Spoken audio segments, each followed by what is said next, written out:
conclusion is the way that God has asked us again today, calling it the new evangelization, to continue to go out, to continue to bring the message of Christ to others, to bring our contribution as such.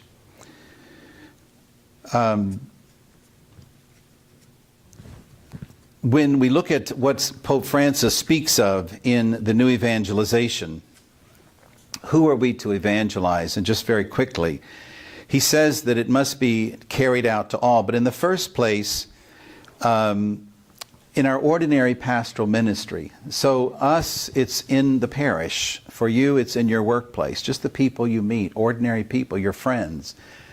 You know, we can never presuppose that everyone's evangelized. I'm not totally evangelized, because evangelize means that the gospel has really taken root totally in me, that every word of the gospel is living in me. And so we can never presume that our children, our families, our parishioners, the person next door, etc., are totally evangelized, because we know that we're not. The second group, so it's everyone. So the second group that we really need to reach out to, the Pope says, is those who are baptized but who have forgotten that they're baptized, who have slipped back, who are not going to church, who are not practicing their faith, who have gotten involved in other things.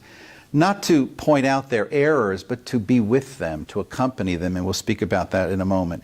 And lastly, those who do not even know Jesus Christ, who have rejected him. We had the Red Mass the other night, and I said to the lawyers and especially the judges that were there, you know, when you have these people in front of you, it's never forget that that is a child of God.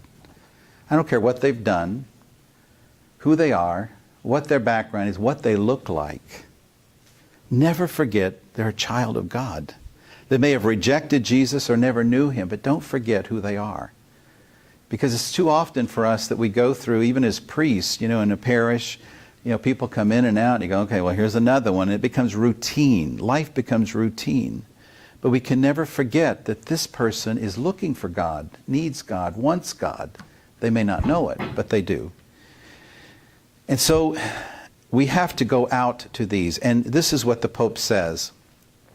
We cannot passively and calmly wait in our church buildings. We cannot wait in our homes. We cannot wait in our communities. We cannot wait in our retreat centers or in the chancery office. We can't wait there. We need to move from a pastoral ministry of mere conservation, let's keep it like it is, let's manage it, to a decidedly missionary pastoral activity. And so the new evangelization is calling all of us, all the movements together in a very special way, to be a part of this effort. And you have to discover that road together with yourselves, with your leaders. How do you, as Schoenstatt, with the charism that you have, not sit there to conserve it, but how do you use the richness that God has given to you, which you are the stewards of, that you are responsible for? Are we going to get to heaven and say, God say, or we give as the talents, here's what you gave us, and we kept it? Or are you at the new evangelization saying, no, we have to get out there and spread it to others, so that you come in not like this, but like this.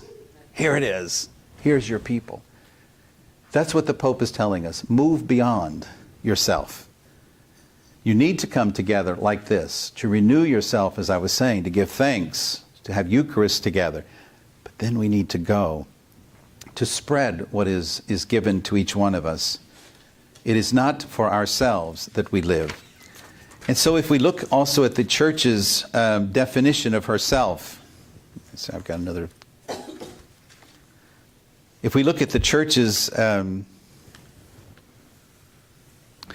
definition of herself, in order to get an understanding of how do we do all of this, first of all, the Church is union.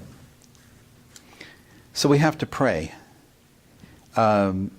with your covenant of love, to renew that every day. That's part of your prayer. That's part of your gift, to renew that covenant with the Blessed Mother, to renew that covenant even with each other, to renew that covenant with others who share this with you, to rely on divine providence. This, I think, is one of the, and I don't know much about it, but I think with Father Kentenich, it's so much a part of your life. It's so much a part of the life of Mary, that divine providence. You know, how do you live that every day? This is where prayer is important to reflect. One of the things that's missing in all of our lives is silence. I'm sorry, it is. We're not silent enough. Because in silence, you touch the depth of yourself. You touch God. You touch the charism in you. And so as the church is, first of all, union with God, so in that perfection or that calling to perfection of your own baptism, through the charism of Schoenstatt, you need to be in touch with that in that particular way. What is that covenant of love? How am I going to live that covenant of love today? How am I going to respond to divine providence? Where will I find divine providence today? Most of us get up with a schedule. And sometimes, unfortunately, if we let ourselves be taken by our schedule, and we don't live life intentionally. But divine providence, in my mind, says every day is going to be filled with divine providence. Do we recognize that that person who called me was a part of the divine plan? Do I recognize that this cross that I had to endure today is part of the divine plan? Because every cross purifies us of ourselves. And so are we open to that divine providence? That's part of your call, your spirituality. And I would encourage you, as part of your union with God, as an image of the church, that you revitalize that and to start with that silence. The church is also communion. It's an internal communion with one another. And so how strong is the union among yourselves? How strong is the communion with each other, with the different branches of the Schoenstatt? And I think that's something that, as a member of the Focolare, that we could help to also focus for you. That many times I've been to meetings even where the foundress is there, and she would never start a meeting except ask everyone, are we one?